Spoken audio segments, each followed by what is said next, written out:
আগামী ৬ জুন মুসলিম সম্প্রদায়ের মধ্যে অনুষ্ঠিত হবে ঈদুজ্জোহা। সেই উপলক্ষে পূর্ব বর্ধমান জেলা পুলিশের উদ্যোগে এবং কাটোয়া থানার ব্যবস্থাপনায় রবিবার কাটোয়া পৌরসভার মিটিং হলে একটি সমন্বয় বৈঠক অনুষ্ঠিত হয়। এদিন অনুষ্ঠানে উপস্থিত ছিলেন কাটোয়ার বিধায়ক রবীন্দ্রনাথ চ্যাটার্জি, কাটোয়ার এসডিপিও কাশীনাথ মিস্ত্রি, কাটোয়া পৌরসভার চেয়ারম্যান সমীর কুমার সাহা, কাটোয়া থানার আইসি তীর্থেন্দু গাঙ্গুলি। এদিনের আলোচনা সভায় প্রশাসনিকভাবে শান্তিশৃঙ্খলা বজায় রাখার আহ্বান জানান। এলাকায় আইন শৃঙ্খলা রক্ষা, নিরাপত্তা ব্যবস্থা জোরদার, জনসচেতনতা এবং শান্তিপূর্ণ পরিবেশ বজায় রাখা সহ নানান দিক সম্পর্কে বিস্তারিত আলোকপাত করা হয়। স্থানীয় থানা এলাকার উপস্থিত বিশিষ্ট ব্যক্তিবর্গ এদিন আলোচনা সভায় নিজস্ব মতামত ব্যক্ত করেন এবং সর্বোপরি পুলিশ প্রশাসনের সঙ্গে সহযোগিতার কথাও বলেন। উৎসব নির্বিঘ্নে ও শান্তিপূর্ণভাবে পালনের লক্ষ্যে মূলত পুলিশ প্রশাসন ও সাধারণ মানুষের মধ্যে এদিনের সুসমন্বিত বৈঠক বলে জানা যায়।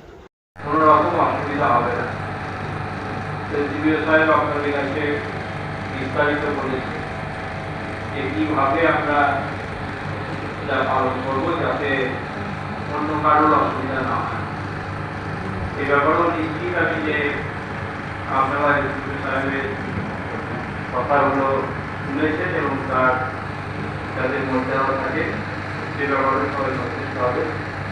আপনাদের সবাইকে ধন্যবাদ জানিয়ে আমার বক্তব্য শেষ করলাম।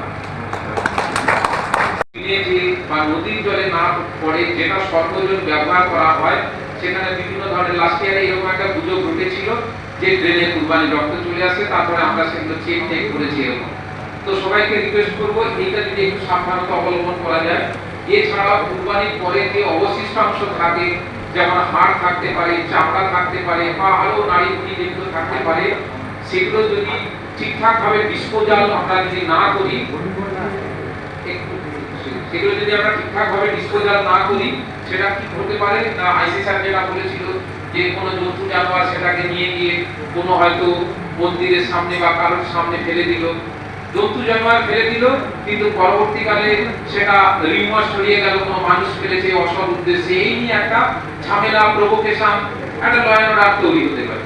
সেই জন্য আমি বলছি এই সমস্ত আনটোয়ার্ড ইনসিডেন্ট, অনভিপ্রেত ঘটনা থেকে এড়ানোর জন্য আমরা যদি ওই যে অবশিষ্ট যে জিনিসগুলো থাকবে সেগুলো যদি প্রপার ডিসপোজাল করে থাকি, অর্থাৎ একটা নির্দিষ্ট জায়গায় একটু বড় 3 ফুট 4 ফুট গর্ত করে সেইগুলোকে দিলাম, তার উপরে একটু লবণ টবণ ছিটিয়ে দিলাম, তার উপরে মাটি চাপা দিয়ে দিলাম, তাহলে কি হবে, অবশিষ্ট অংশটা খুব দ্রুততার সঙ্গে ডিকম্পোজ হয়ে যাবে। এবং যদি আমরা একটু বেশি গর্ত করে মাটি চাপা দিই, তাহলে জন্তু জানোয়ার, বিশেষ করে কুকুর, শিয়াল বা এই জাতীয় কোনো জিনিস, নিশাচর প্রাণী, মাংসাশী প্রাণী, এগুলো বের করে মানে যেগুলো আমরা ভাবতে পারছি না এরকম সিচুয়েশন যেন না করার চান্স পায়। সেই জন্য রিকোয়েস্ট করবো অবশিষ্ট ঠিকঠাক ভাবে যেন ডিসপোজাল করা হয়। এছাড়াও আইসি সাহেব একটু আগে বলছিলেন যারা স্কিনটা পারচেজ করে, চামড়াটা কিনে, তারা যেন কোনো মিক্স পকেট এলাকাতে যেখানে দুর্গন্ধ ছড়াতে পারে এরকম ভাবে তারা যেন না কিনে। বিশেষ করে ওই যে চামড়াটা যখন নিয়ে যাবে সেটা যেন একটা ভালো তিরপলে করে মুড়ে নিয়ে যায়, যাতে করে যেন রাস্তা দিয়ে যাওয়ার সময় রাস্তার উপরে কোনো ব্লাড না পড়ে, গাড়িতে নিয়ে যাওয়ার সময় গাড়ি থেকে কোনো ব্লাড না পড়ে, তাহলে ভালো তারপরে দিয়ে ঢেকে চামড়াগুলো নিয়ে যেতে হবে। তো আমরা রক্তের একটা ডিসপোজালের কথা বললাম, রেসিডুয়াল পার্ট অফ কুরবানি সেটা ডিসপোজালের কথা বললাম। এরপরে আমরা যখন আমাদের কুরবানি হয়ে যাচ্ছে, সবকিছু ডিসপোজালও হচ্ছে সঙ্গে সঙ্গে, এরপরে আমাদের ডিস্ট্রিবিউশন কাছ থেকে আমরা প্রতিবারই আমাদের জন্য, অর্থাৎ ঈদুল ফিতর এবং ঈদুল জোহা, এই দুটো পালন করার জন্য আমাদের ডাকা হয়।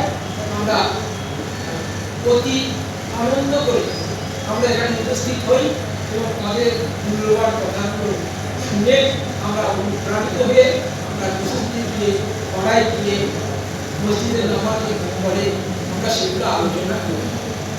সে বিষয়ে আর নতুন করে কিছু বলতে চাই না, তবে যে কথাগুলো বললে সতর্কতা অবলম্বন আমাদের কোরআন শরীফে আমরা পড়েছি, বিসমিল্লাহির রহমানির রহিম, লাকুম দীনুকুম ওয়ালিয়া দীন।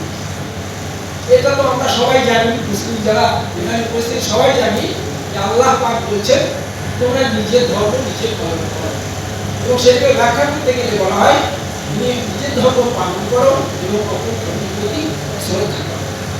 এটাই আমাদের বিষয় এবং আমরা সেইটা নিয়ে আলোচনা করি সব সময়। এখানে এসে ওনারা যে যে সতর্কতা অবলম্বন করা অনেকগুলো বললেন, আমরা সব তাই না?